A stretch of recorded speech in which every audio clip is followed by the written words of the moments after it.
mucho gusto, Paco. Un abrazo, ¿cómo te va? Buenos días. Vicente, ¿cómo estás? Buenos días. En mi pueblo con frío, pero muy bien. Mira, pasamos de lo que dices, de las mafias informativas y las mafias partidistas que verdaderamente van a arreciar sus campañas este año por las elecciones y el próximo también. Así que Claudia todavía no ve nada. Me parece que falta muchísimo. El PAN y el PRI pues tienen que sobrevivir, sobre todo el PRI. Pero bueno, esas son las mafias partidistas. Estabas hablando de las mafias informativas y ahora hablemos de las mafias policíacas.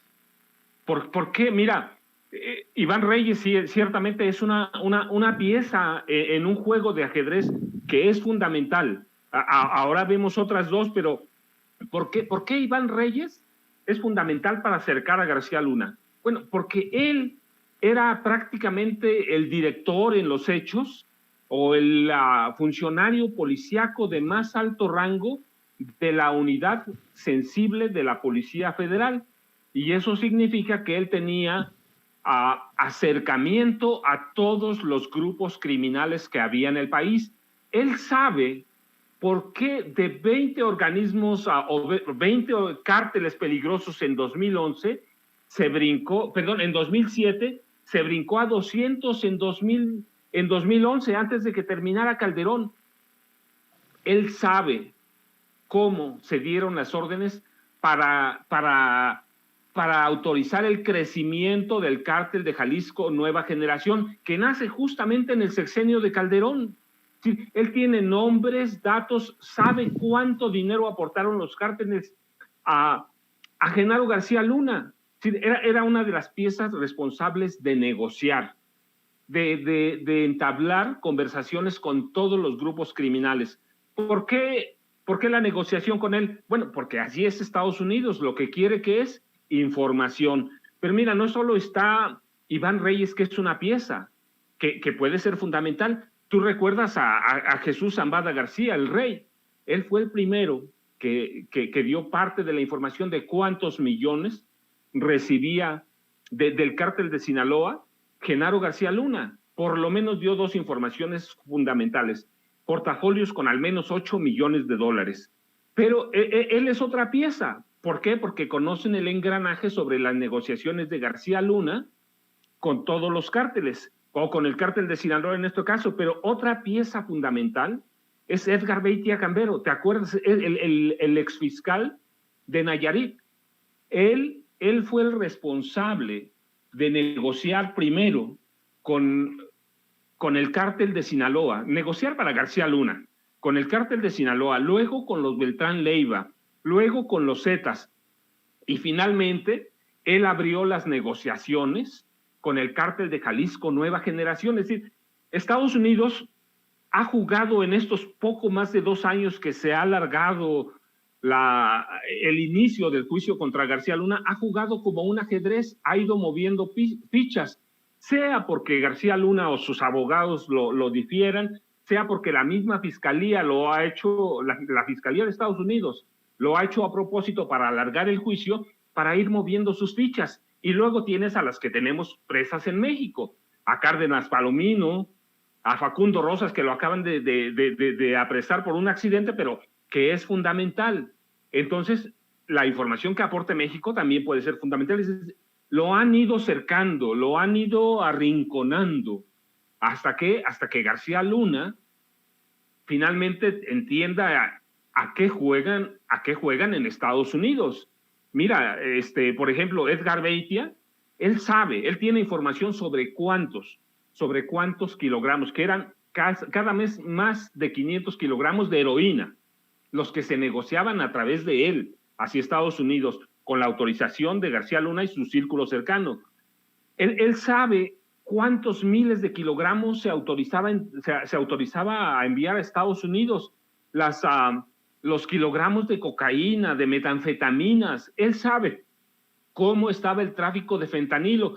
Si cada pieza la ha ido moviendo la justicia de Estados Unidos para ir cercando a García Luna. Pero mira, el fin es García Luna, pero eso también puede dar pie para que la cadena de mando llegue a quien debe llegar, al jefe del cártel, a Felipe Calderón Hinojosa. Sí, hay cada pieza que han movido bien. Estados Unidos no se ha dormido. Me parece que todavía, no solo me parece, hay elementos para advertir que García Luna no entiende la historia de Estados Unidos. Mira, tú recuerdas, la prisión en Estados Unidos no es un juego, va. Tú recuerdas, Al Capone cómo salió de prisión. Prácticamente salió enfermo para morirse. A Guillermo González Calderoni, el superpolicía de Carlos Salinas, lo fueron a cazar a McAllen. A Mario Ruiz Massieu, pues prácticamente lo obligaron a que se suicidara. En Nueva Jersey, ¿te acuerdas? En septiembre de 99, un 15 de septiembre, las fechas patrias. Y luego, mira, a Manuel Antonio Noriega, lo capturan, lo encarcelan y lo dejan salir loco. García Luna todavía no entiende cómo es una prisión de Estados Unidos.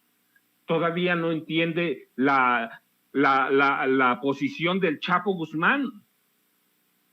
Entonces ha ido Estados Unidos jugando como en una pieza de ajedrez, de tal forma que o termina encarcelado de por vida o termina entregándoles la información, que es lo que quieren. El dinero se lo van a quitar.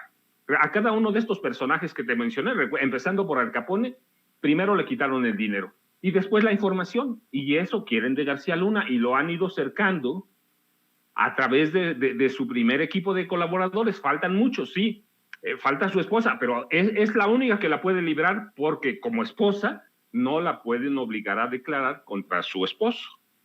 Pero hay cualquier cantidad de personajes que todavía faltan, pero que los han ido cercando. El exgobernador de Nayarit también, Roberto Sandoval, que es otra pieza clave. Él está preso en Nuevo León, pero es pieza clave también. Entonces se han ido moviendo como peones en un tablero de ajedrez hasta que le llegue jaque mate.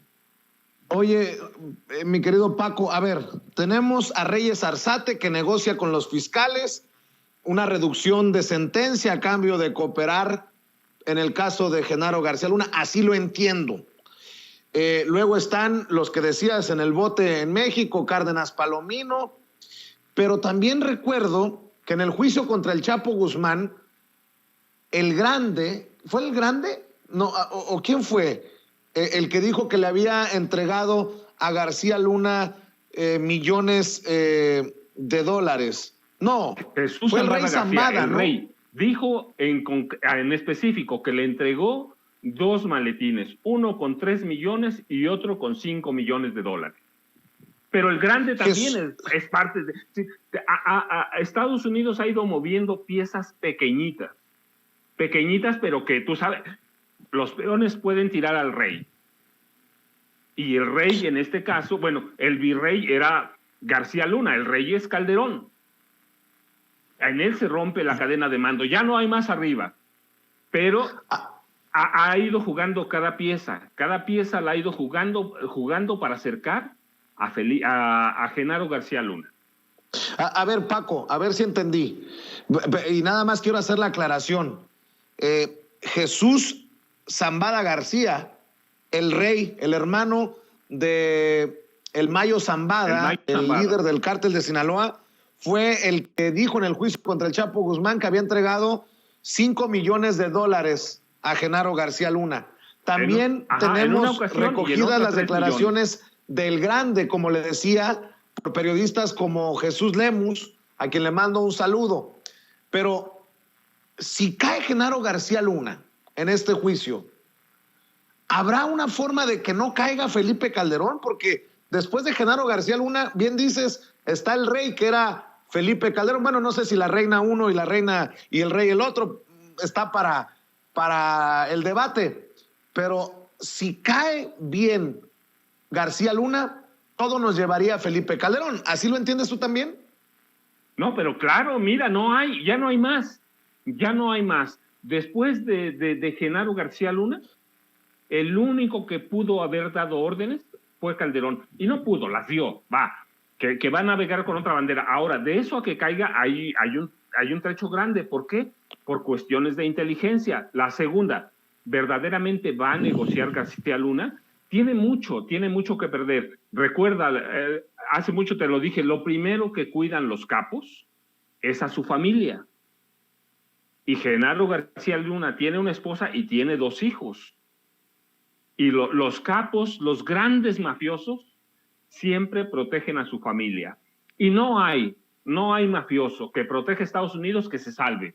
Te digo, el caso emblemático que corresponde a México es el de Guillermo González Calderoni. Se entregó como testigo protegido, negoció, entregó información, lo dejaron libre y lo mandaron cazar a McAllen en Texas.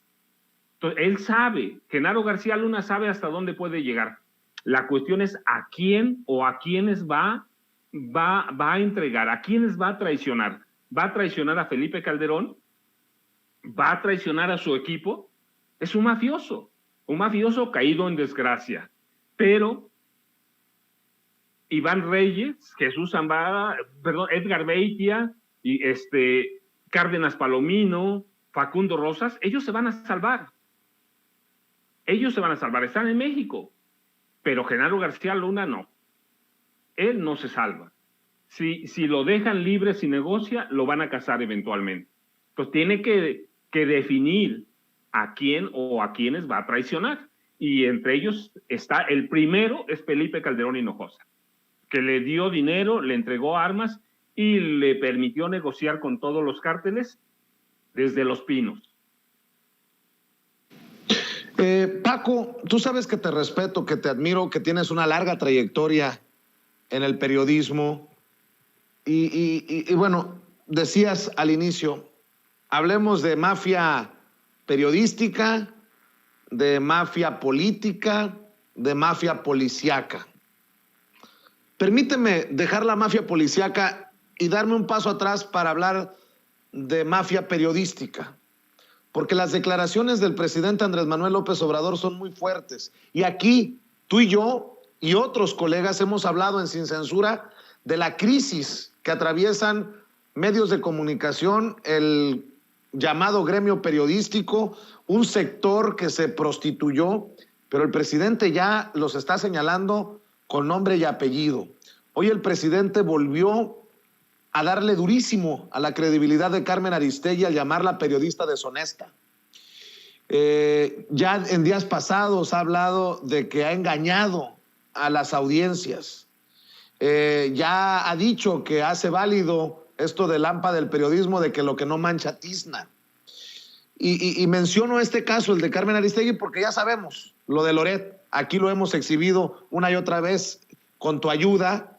Dice el presidente que es una campaña orquestada por Claudio X González, el que dejó, o tal vez no, Mexicanos contra la Corrupción y la Impunidad, y que es el cerebro detrás de esta alianza putrefacta del PRI, PAN, PRD, y que podría incluir, así como lo veo, a Movimiento Ciudadano rumbo al 2024. Y que debajo de Claudio X González están Carmen Aristegui, Loret de Mola, María Amparo Casar, Mexicanos contra la Corrupción y la Impunidad, Latinus. De hecho, el presidente hoy reta a Loret de Mola a decir cuánto y quién le paga. ¿Cómo entiendes? Tú como, y lo digo con mucho respeto, Paco, tú como un veterano del periodismo, muchos no tenemos el bagaje que tú tienes, la experiencia que tú tienes, pero tú como veterano del periodismo, ¿cómo ves todo esto? Vicente, no han entendido esos grandes comunicadores que los tiempos cambiaron, que es necesario redefinir, rediseñar el papel del periodista. No han entendido que ya se acabaron los tiempos de las vacas sagradas, ya se acabaron los tiempos de los monstruos. Hay un sector del periodismo que no entiende y hay otro sector que sigue jugando lo mismo, a jugar con una agenda de la derecha. Mira, yo te pongo, por ejemplo, el reportaje de los chocolates que me fascina por una razón, porque está mal hecho, también el nuevo, pero el de los chocolates. Lo primero que yo entendí es cuando entrevistan a los 2 jovencitos que lo hicieron.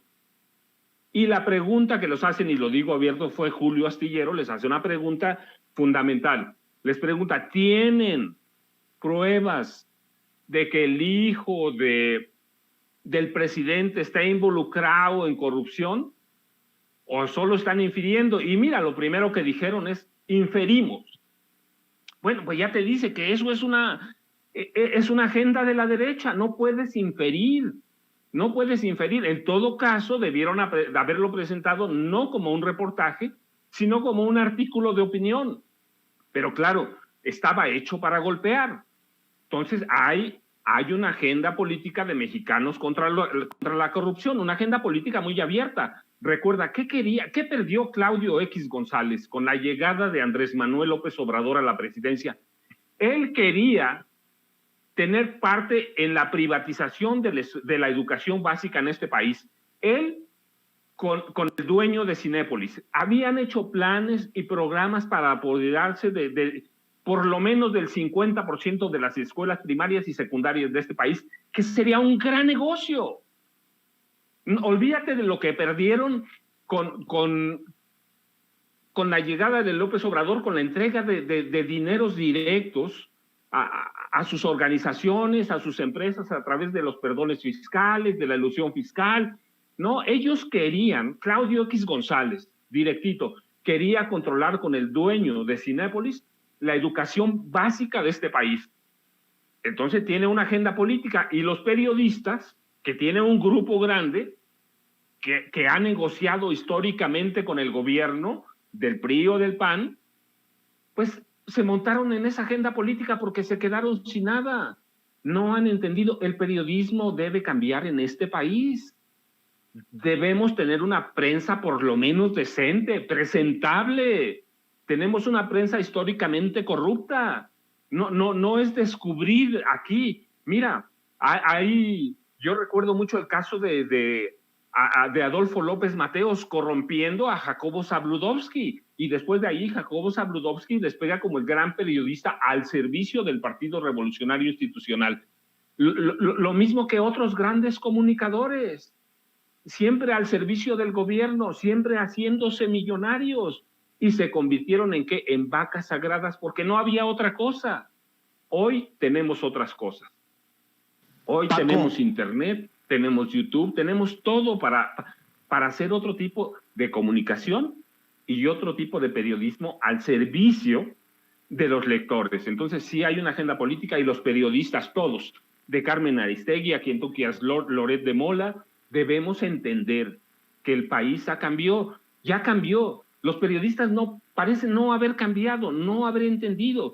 Y te digo, yo te hablaba al principio de ese reportaje de los chocolates, porque los mismos reporteros, quienes elaboraron la información básica que se vendió a la prensa y que salió de 8 columnas, infirieron. Las declaraciones de ellos están grabadas, están allí. Entonces, si eso es un reportaje, si lo venden así como noticia, pues corrupción. Y lo mínimo que puedes hacer si te equivocaste, reconocer, me equivoqué. Los reporteros infirieron, no lo vi, la calidad no cumplía, pero por alguna razón lo dejé pasar, porque uno también comete errores. Pero no hay grandes comunicadores en este país que digan, me equivoqué. El reportaje está ahí, está a la vista de todo mundo, y las declaraciones de los jóvenes que lo prepararon, los jóvenes que lo hicieron, infieren que hay corrupción o que habrá a largo plazo. O sea, ni siquiera en el momento, ni siquiera, es a largo plazo.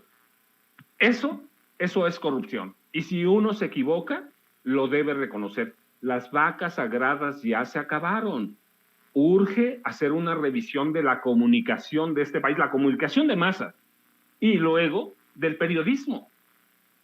Tenemos que estar al servicio de algo, pero no montarnos en una agenda política. Luego la gente dice, mira, entonces ¿de qué van a vivir los periodistas? ¿No van a recibir dinero del gobierno? ¿No van a recibir dinero de empresarios? No, hay una forma decente de negociar, de recibir dinero en publicidad, pero hay que aclararlo. Hay unas cositas que se llaman IP, inserción pagadas. Claro, después de eso nadie va a leer los periódicos, pero eso es lo decente.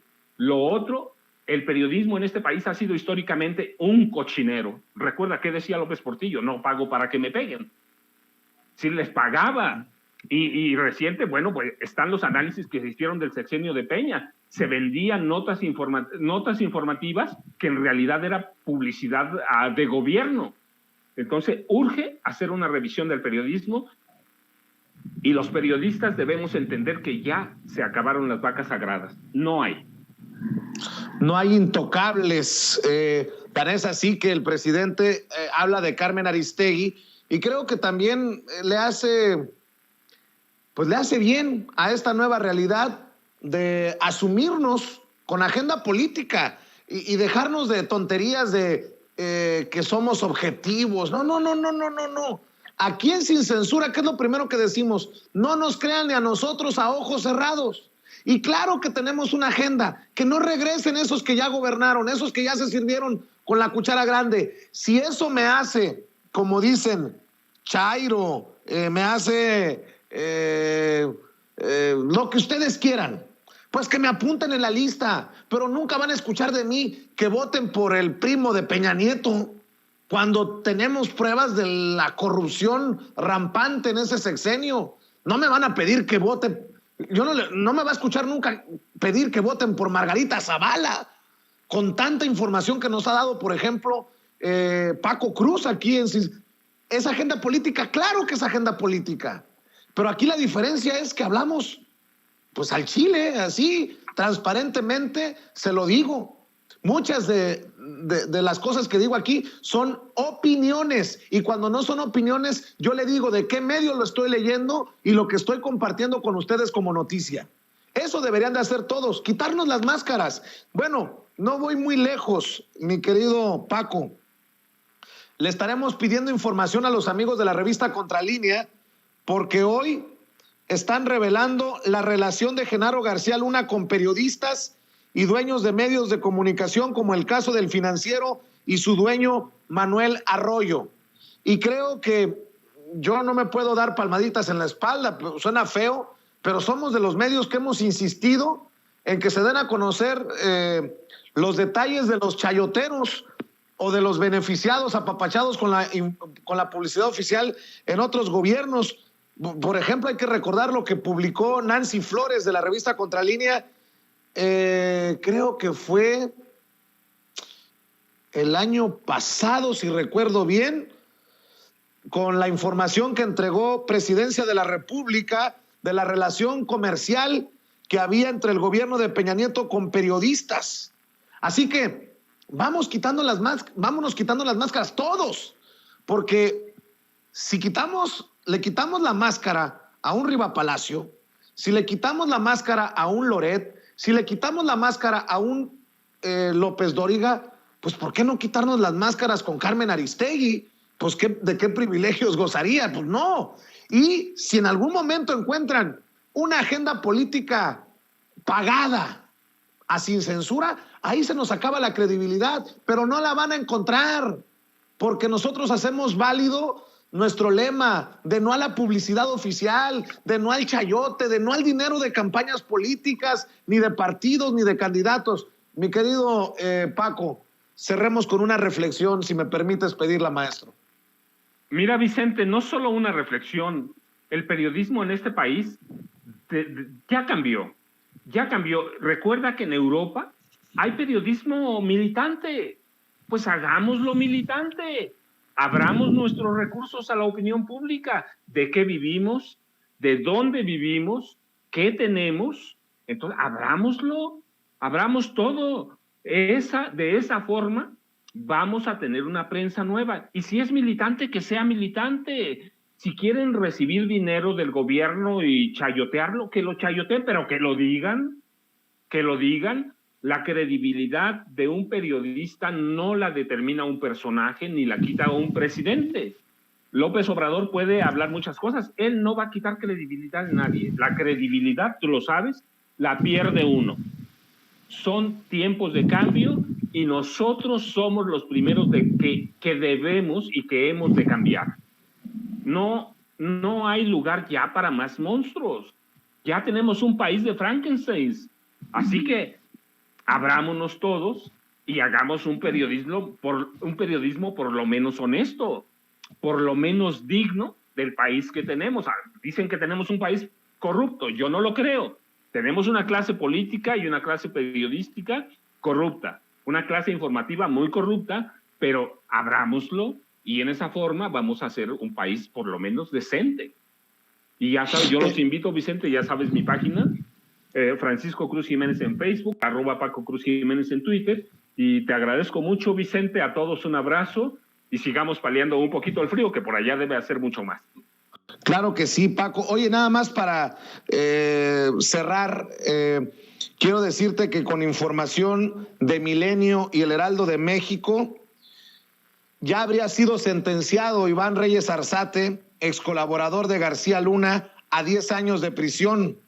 El exfuncionario que se declaró culpable por conspiración para la distribución de cocaína a los Estados Unidos recibió sentencia por parte de Brian Cogan, el que sentenció a cadena perpetua a Joaquín Guzmán Loera, el juez federal estadounidense, sentencia a 10 años de prisión a Iván Reyes Arzate, conocido como La Regna, exmando de la Policía Federal y ex colaborador cercano de Genaro García Luna, exsecretario de Seguridad Pública de México durante el sexenio de Felipe Calderón. Pues todo parece indicar que ya se ha dado sentencia en este caso, Paco, nada más para cerrar. Y sí, mira, para cerrar y para recordar, Iván Reyes Arzate no era un funcionario cualquiera, era el responsable de la unidad de información sensible de la Policía Federal. Es aquella que tiene relación con todos los cárteles u organizaciones del crimen organizado. Y él es clave para acercar a Genaro García Luna y es clave para llegar hasta Felipe Calderón. Querido Paco, te mando un abrazo, muchas gracias por compartir Vicente, con nosotros hasta la en Sin próxima. Censura. Gracias, saludos a todos. Gracias, es Paco Cruz, nuestro maestro, amigo Paco Cruz, autor de García Luna, El Señor de la Muerte, precisamente, un libro que si quiere entender la trama de lo que estamos viendo o de lo que vivimos, es indispensable. Le voy a pedir a